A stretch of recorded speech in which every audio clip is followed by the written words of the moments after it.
شروع اللہ کا نام لے کر جو بڑا مہربان نہایت رحم والا ہے۔ الف لام را، یہ کتاب روشن کی آیتیں ہیں۔ ہم نے اس قرآن کو عربی میں نازل کیا ہے تاکہ تم لوگ سمجھ سکو۔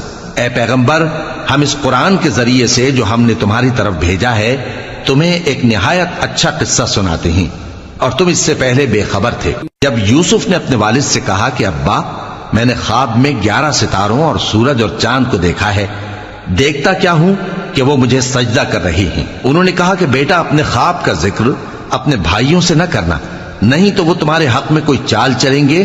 کچھ شک نہیں کہ شیطان انسان کا کھلا دشمن ہے، اور اسی طرح اللہ تمہیں برگزیدہ و ممتاز کرے گا اور خواب کی باتوں کی تعبیر کا علم سکھائے گا، اور جس طرح اس نے اپنی نعمت پہلے تمہارے دادا پر دادا ابراہیم اور اسحاق پر پوری کی تھی، اسی طرح تم پر اور